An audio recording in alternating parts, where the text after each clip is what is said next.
2, 1.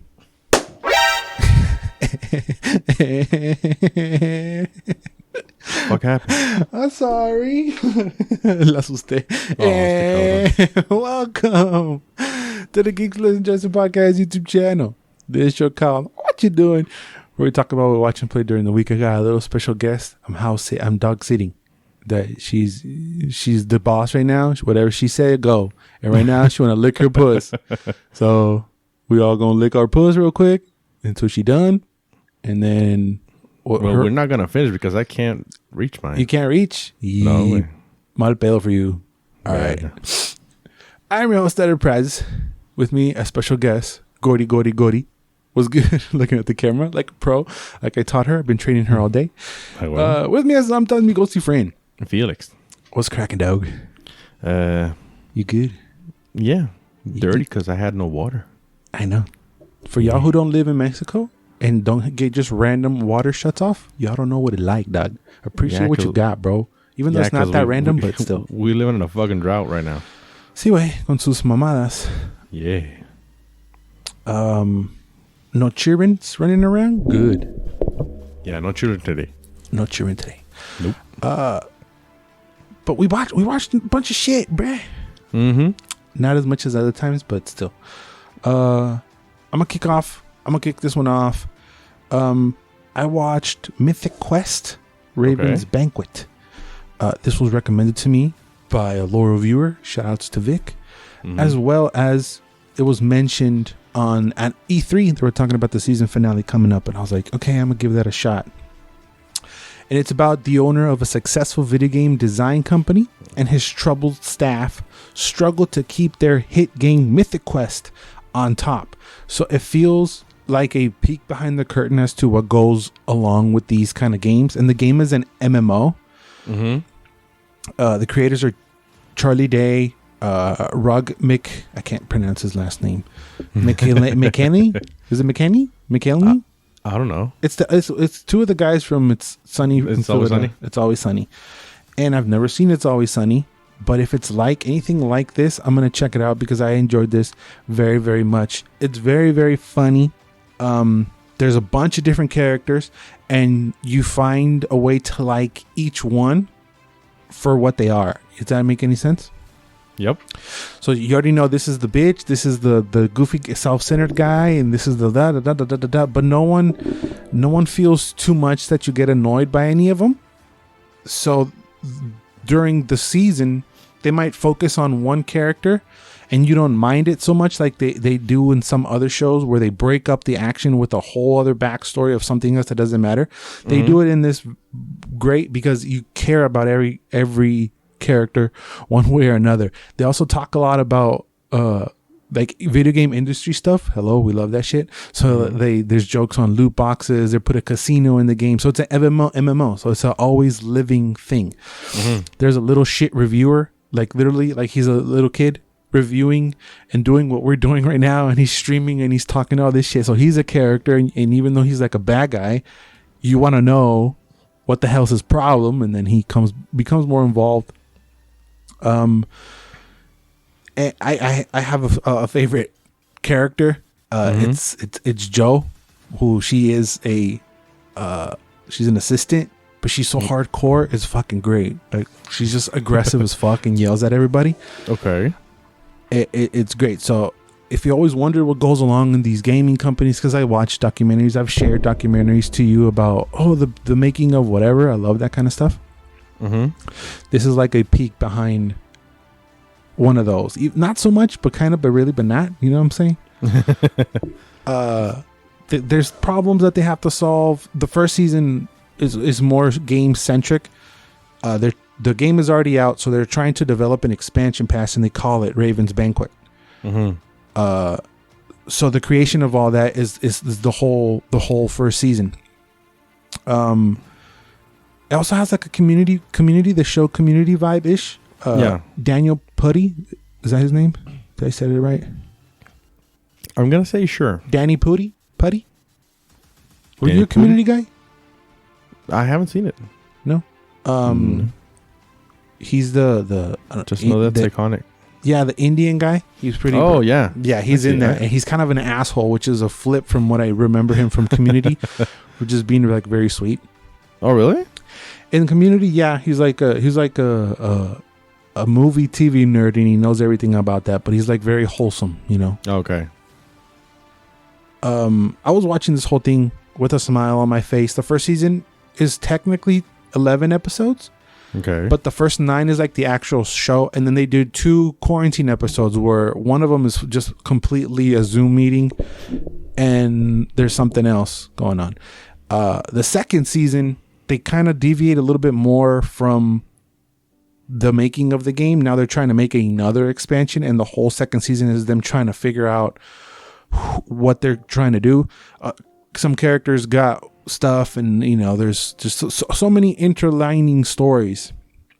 They teased what I didn't want to happen in the first season with the second season, so I got scared. I thought it was going to happen. I didn't want it to happen.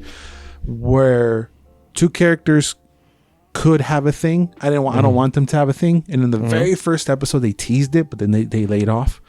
Okay. So it's very, very cool. And as gamers, you know, there's kind of Easter eggs a little bit where they use a bunch of different footage and images from other video games. And I know because I recognize them. In the second season, they had Aloy shooting down a dragon and a lot. And it's Ubisoft. They're involved somehow. So there's a lot of Assassin's Creed footage. There's eagle dives. There's a lot of that representing what the game is, but the game is an MMO, so I don't think they really have any like that. They also use like an old ass picture of an old game 360. I think it's called Dark Messiah or something. I recognized it. It's really, really cool. If you're anything into gaming, and even if you're not, my cousin who recommended it, he's not like up to date with the gaming stuff, and he still enjoyed it. I think you would like it. It's funny. I was laughing. I liked every character. It's pretty enjoyable. Actually, I'm looking at the IMDb score, and according to IMDb, the quarantine episode is the highest rated one. Yeah, because I guess they had to like step out of their box and comfort zone to figure out a way to make it funny, and they did. It was pretty funny. Nice. It's pretty funny. It's a definitely good watch. It is on Apple TV though, so it's a little tough to figure out. Okay. But other than that, I think it's worth the watch. I remember this being announced and I felt like, okay, this is kind of like a quick cash grab or something. But no, it's actually really, really, really good. I really, really enjoyed it. 100% recommend. 100% recommend. Then I am going to give it a chance. Add it to your watch list if it's not on there already. Mythic Quest, Raven's Banquet. Okay. Hell yeah. What else what you been watching, boo? Well, before I started to watch what we're gonna both talk about this week, I watched a short called SCP Overlord, which I thought it was gonna be in relation to the movie Overlord. I don't know, gotcha. because of the name, but turns out that it's part of like what could I call this? I think it's an ARG, an augmented reality game. A real one? What? A real game? Or this is in the movie? Or this is in the short? No, the short is part of a whole thing. So I'm not going to go into the whole SCP thing, but it's supposed to be that the SCP Foundation lives in our world and protects us from strange things. So the thing that is in the movie is that it's 35 minutes, and the short is about this like tactical SCP team that goes to investigate a cult. And as soon as they come into the ranch, they enter the premises. There's a lot of people floating around, and they was like, "What the fuck?"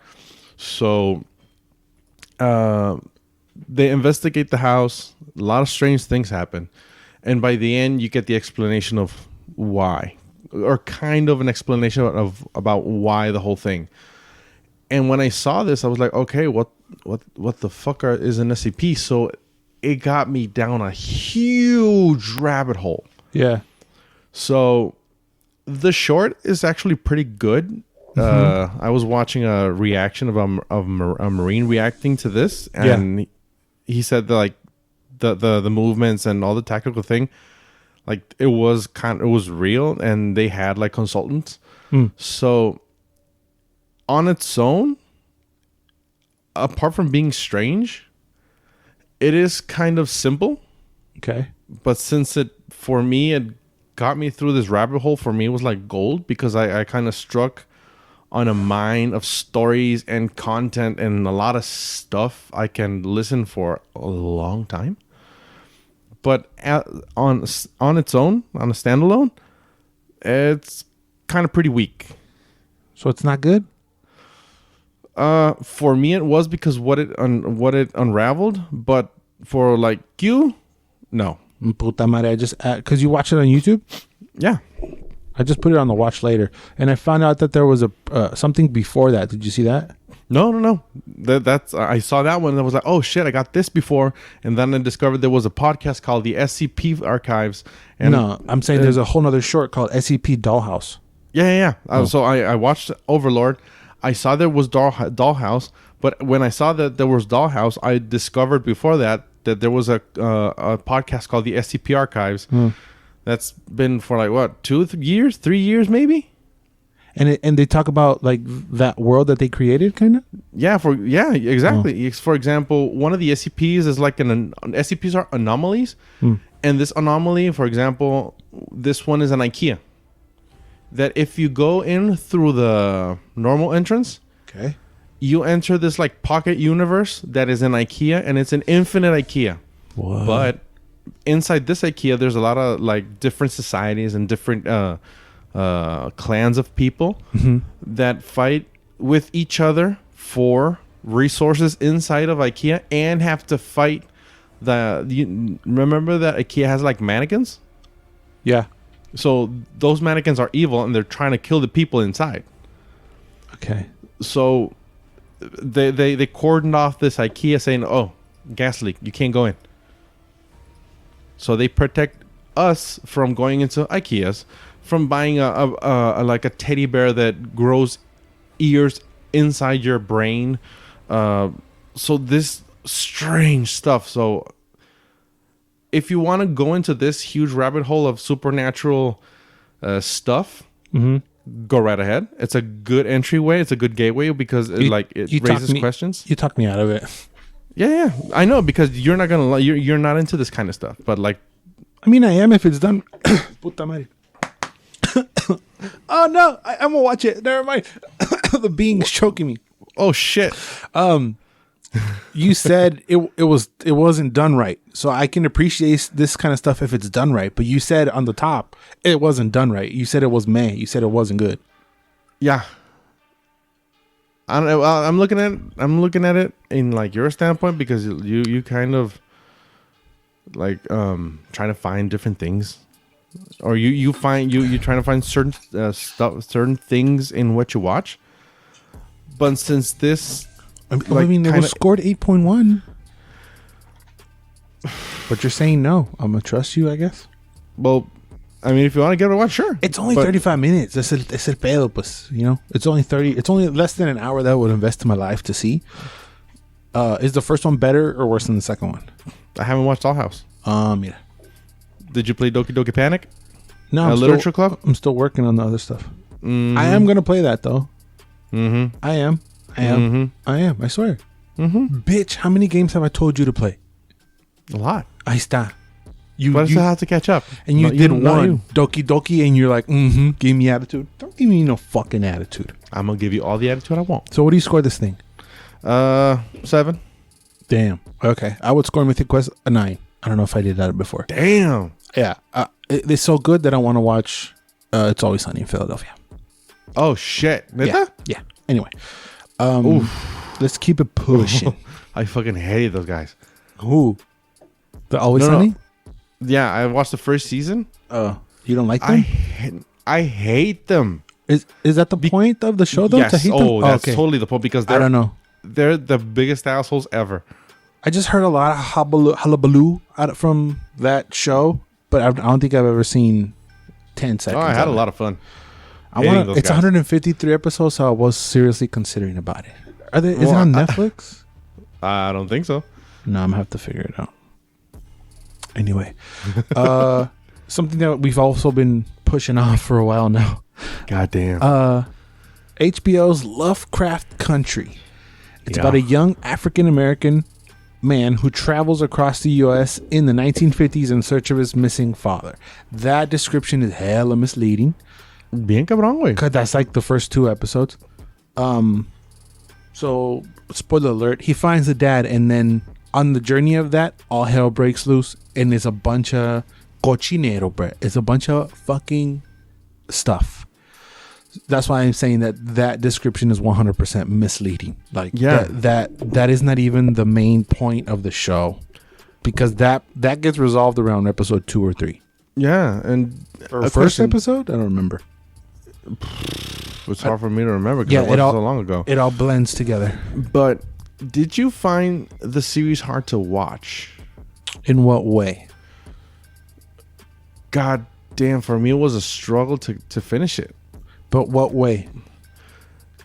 Because there was so much happening, Yeah. and apart from that, the racism is so hard that I believe every part of it. Yeah. And that was harsh, and that got me pissed off, and I had to, like, there was an episode where I have to, like, shut it off and take a little walk, like I told you.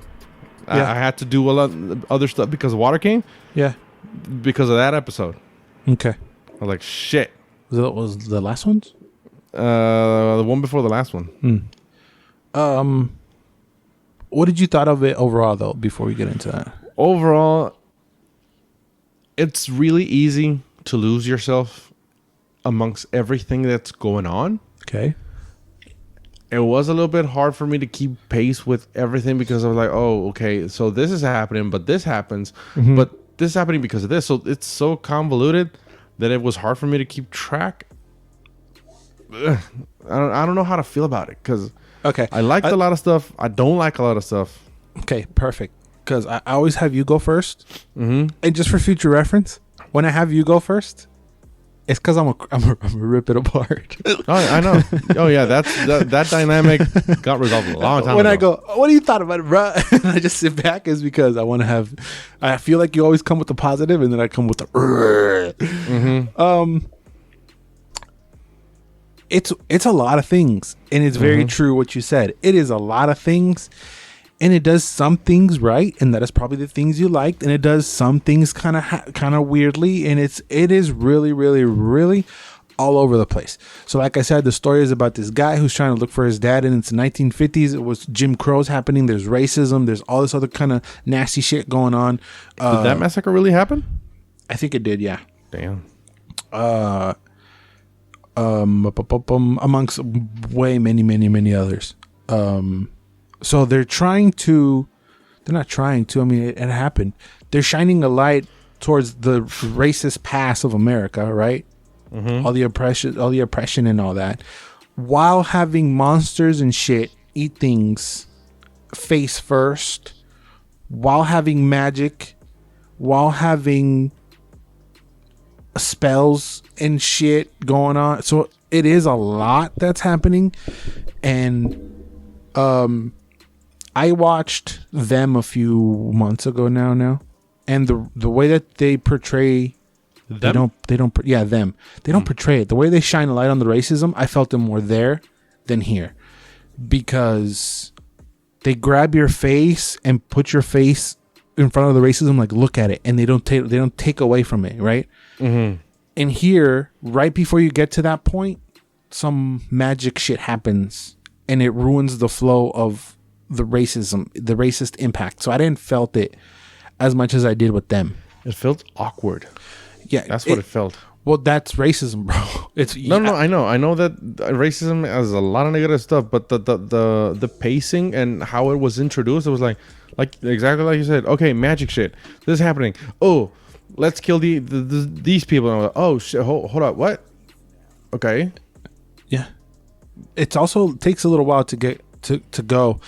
You're more a Lovecraftian fan than I am. Are those beasts Lovecraftian at all? I would imagine. I don't know. Yeah, I mean they kind of they go have that inside vibe, like the mythos of Lovecraft. I don't know exactly what kind of beasts they are, but they fit into that. What's the word I'm looking for? That kind of abstract concept kind of thing. Mm-hmm. But other than that, I don't know what the. I mean, I haven't read the short story, so I wouldn't know if it's like. It just if it's canon, if it's similar to it, right? Yeah, I wasn't sure. Or not. I mean, I recognize Cthulhu, but everybody recocknizes Cthulhu. But it would sound like because it was like a half a frame and it looked really whack. But if I were to describe something to you, it would sound like a Lovecraftian story of like an Asian woman that eats its sexual partners. You're like, okay, that sounds like something, right? Mm-hmm. Body transforming dysmorphia shit and taking potions, like it sounds like that. But mm-hmm. I didn't think that the show was gonna be this. You know? No, and I thought it was gonna be a consistent story. And it changes, like not even the story. It's just the way that it feels to me. It changes per episode. It is so weird. Like I struggled finding the vibe of the whole thing, you know? Is it scary? Is it borderline goofy? Is it CW? Is it mature scary? Is it weird? Is it fucking Goonies? There's like a whole Indiana Jones episode kinda. Oh yeah. Where the like music changes and the score the hermaphrodite one? Yeah. And there's a hermaphrodite. The prize at the end of the temple's a hermaphrodite. Mm-hmm. So it's so weird episode to episode where the score is with the time and then the next episode is bitch better have my money. What? Like I was all confused. There was no consistency. I don't know if that was the point. I don't know if they wanted to spin I didn't know. I just didn't know where you want me to focus, right? Because the focus is the main guy, right? We got to see what he's going on. Because after he finds their dad, it's more of like where he came from and then why is this? And then magic is involved. But then we won't see him for like 4 episodes because we're seeing these other stories. And then like the main final premise about the spell, I was like, okay, the way the story is told is so janky for me. Yeah, I can't find the words like to put for each episode because, like you said, each episode has a different vibe and it's not cohesive. Mm-mm. So there was some stuff like the episode with when they're trapped in the forest with the monsters. I really liked that episode. That was like, ugh. The first episode. That was the first? Yeah, with the uncle? Yeah. And they go in the cabin, that's the very first episode, yes. Holy shit. Well, I liked that episode because it was like the sundown town and the monsters. And that's more serious. Yeah, that episode felt really tense. Yeah, that tone is serious though, too. And I thought the whole series was gonna go in that way. Me too. But then they came in with magic and the brothers and the societies and the heritage. It was like, what the fuck? I've probably seen half an episode, but did that felt like Doctor Who to you? No, not even. Shit, my bad, dog. I don't know. I was guessing. I was like Doctor Who, Doctor Who, kind of like they were inspired by it. No, because Doctor Who's it's. I would like to say like kind of anthologic because each episode is a standalone episode. Yeah, but there's an overarching story, and each episode kind of touches in. I don't mean story wise. I mean magic wise. Like even the oh no, hell no. The weapons and the machines that they were used for magic, like the solar system thing. Just no, I'm way off on that. Okay, that's fair. I don't know. That's why I'm asking you. Yeah, no, I can't compare the two because Doctor Who is more like science is science and magic is a type of science, and with this there is magic and then there's science, and the when they try to combine the two, it feels awkward and weird, and I don't like it.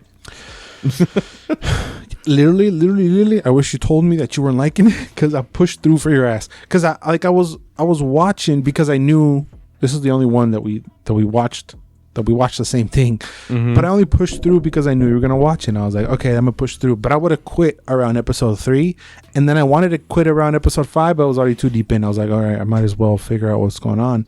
I was gonna quit by episode 6, but that's the same thing I thought was like, well, I'm episode 6. There's 3 more, and they're an hour long, and you feel them too. Sí, güey. Yes. Towards the end, there's also some unnecessary drama that doesn't need to be there. you know, with the lady, with the tentacle lady that shows up, and then the other girl's pissed for some reason. Like, he didn't even do anything. And then again, there's so many characters. I hate this when this happens. So many characters that know each other. They all hold a piece of the puzzle, but they don't talk about it. No. So it's all you gotta do is fucking talk to your auntie, bro. She's literally holding what you're looking for. Come on, no, but he's fucking around fucking around the whole episode with the aunt. That felt like Doctor Who to me without me knowing anything about Doctor Who, because they were all over the place. That felt like that, exactly. Okay, so I'm not that crazy. Imagine it as if each section was a whole Doctor Who episode. Yeah. That's why I got that from. But that's about it. There is fucked up imagery, you know, when they're shedding skin is pretty crazy. That's gnarly. Monsters are involved, it's pretty crazy. But the hand-in-hand combat, that is whack. The way they fight's not good. No, that's CW whack. It's CW, yeah. But then you'll see something that's not CW, so it's so weird. Yeah, and sometimes like the special effects they pull through, and sometimes they're pure caca way. Yeah, the acting is the way the story told. I mean, I was trying to be nice because I thought you were gonna like it, but I think we're both on it, and we spent too much time talking about it. If there's a second season, I don't think I'll be watching. Oh hell no, no. There was. It's the show that shows you the most of stuff that don't matter. Like, it's so much, but at the end of the day, it don't matter. It's so weird. What's the dude's name? The actor? Jonathan Majors? He's great. Acting, okay, acting, there were some lines that were kind of goofy. Like, one of the sister interactors was a little off, a little bit. But the actors are great. Journey Smollett, a.k.a. Sister del Mentiroso. She's cool. Sister del Mentiroso. Oh, sí, güey. She's Jesse Smollett's sister. You fucking liars. Michael Kenneth Williams. He's a great actor. Who's that? The dad? The dad. He's in The Wire. He's in Assassin's Creed. 12 Years a Slave. He's a great actor. I was gonna add more stuff, but it don't matter. I mean, you could fucking pass on it. What'd you give it? I'm a 6. I was gonna say the exact same thing. Yeah, 6. Well, Jonathan Majors MVP. Jonathan Majors MVP, but I mean, okay, it's okay. It's like pissing on the shit, so it doesn't matter. He don't get any points docked, you know, for doing this. You know? No, but I mean, I'm not watching the second season. I'm sorry, it was too much all over the place. And the final movie, A La Semana. You ready? Okay. I was acting our boss behind there, but she flipping. Was In the Heights. I watched this with Bubbles last week. Oh, that's what you mean. El musical, bre. And getting it up and shit? Hell yeah. Okay. So it's a film version of the Broadway musical in which Usnavi, a sympathetic New York bodega owner, saves every penny every day as he imagines and sings about a better life, which is kind of weird because he's in New York and his better life he thinks is in Puerto Rico. So it's like flip. Fucking what? Yeah. He's in New York and he's trying to get to, I think it was Puerto Rico. So it's flipped. You feel me? That makes no sense.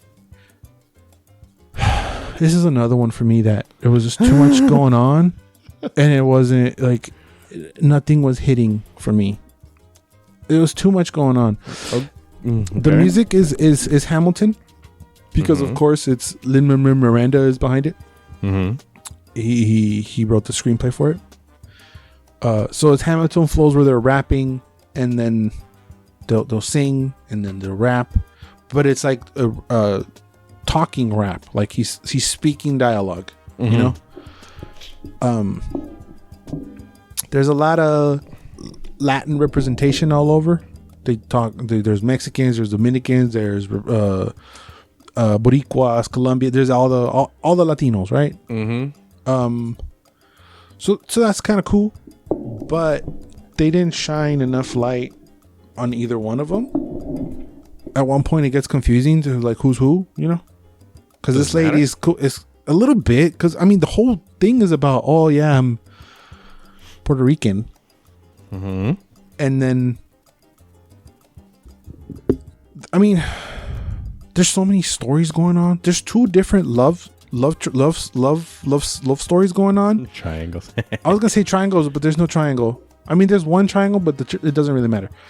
And then this girl's trying to represent the barrio, going to college, and that's a whole deal. And then the dad's selling shit to get her to college, and she comes back, and everybody's like, "Oh, it's the little girl who goes to college." And then está este pendejo that owns a fucking short, pichi, ¿cómo se dice?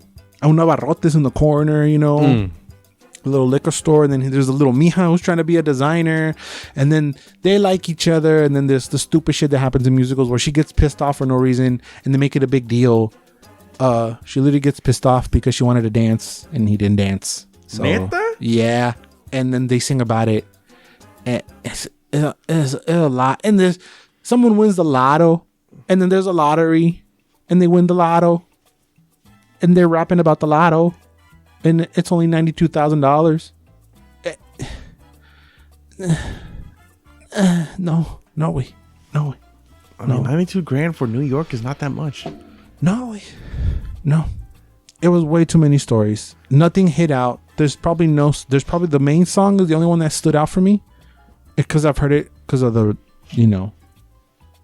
the trailer in the heights and that's it. That's all I can do. I don't remember anything else. Oh, there's a fucking blackout too. I don't. It's just the same thing with the last one. It just didn't hit. There's things like Mythic Quest where you're watching and it grabs you, physically grabs you, and you're like, you're watching this. Lovecraft Country didn't do that. This didn't do it. Hamilton did though. That's the thing. Really? Hamilton does grab you and forces you to watch the almost 3 hours musical because of what they're saying and how they're saying it. It's interesting. This one kind of spin their wheels. It was cheesy. The choreography is good. It is dope. Because there's like a lot of people interacting and doing shit together, right? Like they're in a pool, and the synchronicity is pretty cool. The main girl, she cute. I mean, girls are hot and cute. The guys, I guess, there's a black guy and they always make him rap, which is kind of fucked up. He's the only one that raps. That's fucked up. There's hip hop, cumbia, reggaeton. They did a couple things that were pretty cool, but they only did it twice. So when there's a song where they're rapping about the lottery, like what would they do about the lottery? And as they're rapping to each other about it, and they like do hand movements, shit would come out, animation would come out of their hands and paint what they're doing. So he's like, "Oh, I'm building a house," and in the beat, and then you could see it, and that was cool, and that would be cool. But they didn't do that for every song. They did it for twice. They did things that actually visually grasp me. Like, okay, that's cool. I see what you're doing.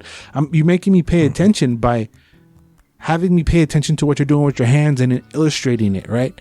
And then the other one was the black guy and the college girl are singing about their futures or something, but the world tilts, so now they're walking up the building.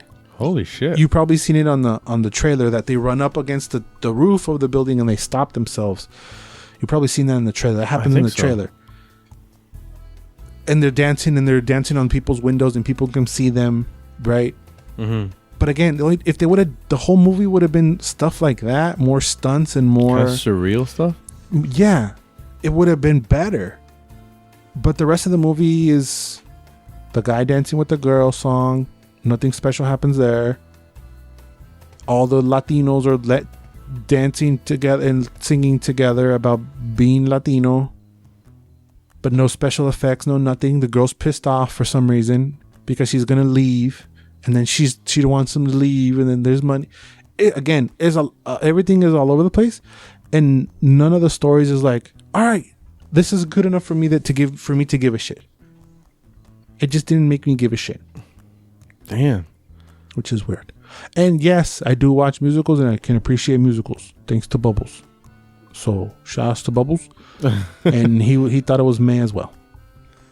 Well, sounds like I should just keep watching the New York based D&D campaign I've been watching if I want to know something for New York. I mean, not the same, but yeah. It's almost 2.5 hours too. Sounds more the D&D sounds more interesting than this. But see, wait, because it's Dungeons and Dragons way, not Latinos singing about being Latinos. Well, it's New York based. Okay, but it's Dungeons and Dragons, fool, not a musical. You don't see the difference? It's just too fucking long too. It was cool to see this one girl, the mean girl from Brooklyn Nine-Nine. Oh, she in there? Rosa? Is that her name? Rosa Salazar? Sure, she's in it, and she's like a boricua, and she's all like, oh, Simon, she does hair. She does hair. So shit. So she chola. Yeah, she does chola shit. Damn. It's pretty cool to see her in that, but it's just no way.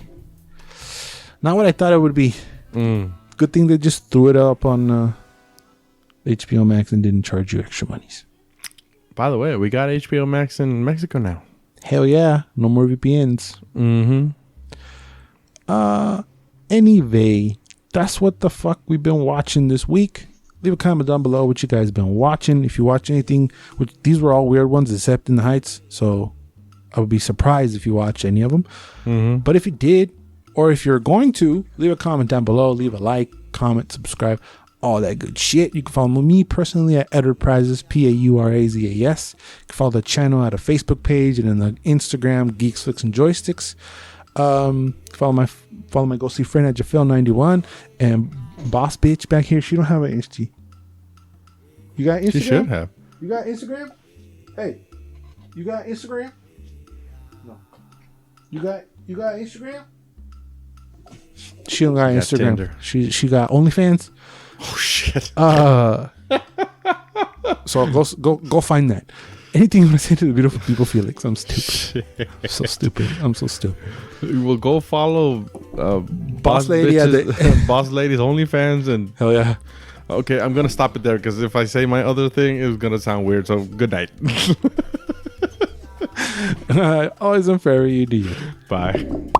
Pop for bubbles porque luego me gritan que no pop for bubbles.